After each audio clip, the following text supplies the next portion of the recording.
तो हिंदी व्याकरण में जो है इससे पिछले क्लास में पढ़ लिया गया है क्या, व्यंजन संधि के बारे में। जो पहले बताए थे तो संधि के 3 भेद थे। कितने भेद थे? 3 भेद थे।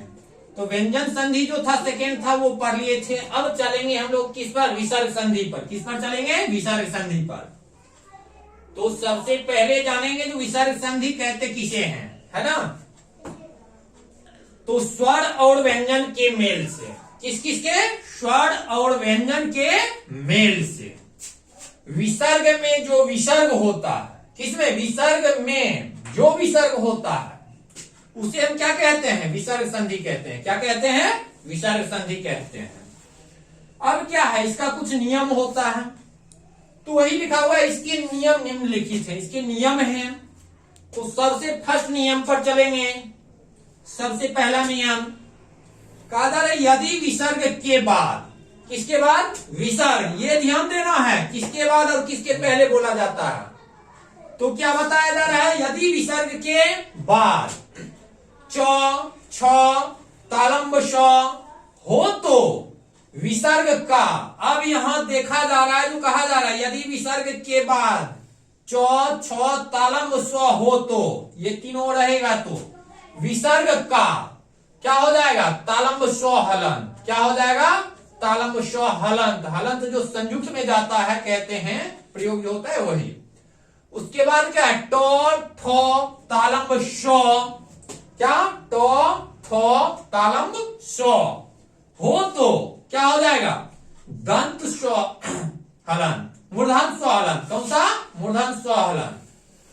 और तो, थो, और ये कौन सा स्व है? दंत स्व हो तो।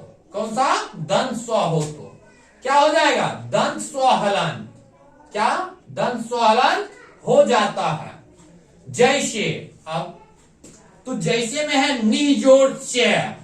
अब यहां नियम को देखना है। क्या? नियम को यहां बताया जा रहा था। क्या बताया जा रहा था? विसर्ग के बाद। किसके बाद? विसर्ग के बाद चो रहे, छो रहे, तालंब स्व रहे, है ना। तो विसर्ग का क्या हो जा रहा है? यहां तालंब स्व हलन। तो वही देखने के लिए मिल रहा है, जो क्या विसर्ग के बाद यहां जो आ रहा है, विसर्ग के बाद क्या आ रहा है? चो आ रहा है। क्या आ रहा है? चो। जो यहां बताया गया है पहले नियम में। तो इसके स्थान पर क्या हो जा रहा है?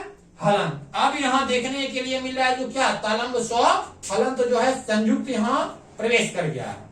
तो क्या हो गया? निश्चय। क्या हम लिख सकते हैं? निश्चय। निह जोड़ च बराबर निश्चय। ठीक उसी तरह है निह जोड़ सार। क्या है? निह जोड़ सार। अब विसर्ग के बाद जो है कौन सा स्व है? दंत स्व यहां देखने के लिए मिल रहा है। तो क्या हो जाएगा? दंत स्व हलंत हो गया। तो हम क्या लिख दिए? नेस्तार। क्या लिख दिए?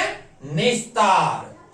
उसी तरह यहां जो है आगे जो है क्या है? निह जोड़ सार। तो क्या हो जाएगा? निस्सार। निह जोड़ छल बराबर क्या हो जाएगा?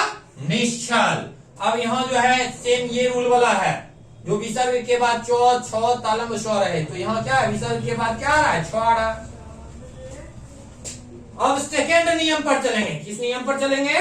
सेकेंड नियम पर। कहा जा रहा है, यदि विसर्ग के पहले ईकार या उकार आए और विसर्ग के बाद का अक्षर को, खो, पो, फो हो तो विसर्ग का कौन सा?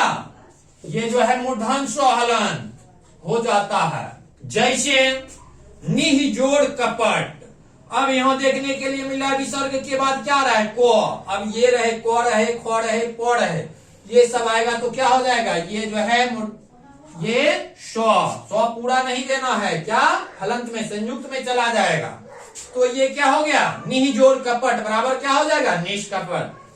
निह जोड़ फल तो क्या हो जाएगा? निष्फल। निह जोड़ पाप तो क्या हो जाएगा? निष्पाप। दुह जोड़ कर बराबर क्या हो जाएगा? दुष्कर। ठीक आगे नेक्स्ट जो चलेंगे 3 नंबर नियम पर। कहा जा रहा है, यदि विसर्ग के पहले, किसके? विसर्ग के पहले ओ हो और विसर्ग के बाद को, खो, पो, फो हो तो विसर्ग ज्यों का त्यों रहता है। मतलब वह क्या है? विसर्ग में किसी तरह का कोई परिवर्तन नहीं होता है, सेम उसी तरह लिखा जाता है। जैसे पयः जोड़ पान, तो इस सेम जो है क्या, पयः जोड़ पान लिखा गया। अब जैसे विसर्ग के बाद बताया जा रहा है ना नियम में, तो विसर्ग के बाद क्या रहे, प रहे, तो सेम लिखा जा रहा है बस। प्रातः जोड़ काल, तो क्या, प्रातः जोड़ काल, तो उसी तरह लिखा गया प्रातः काल, इसमें किसी तरह से कोई बदलाव नहीं किया गया है। फिर मिलते हैं हम नेक्स्ट क्लास में।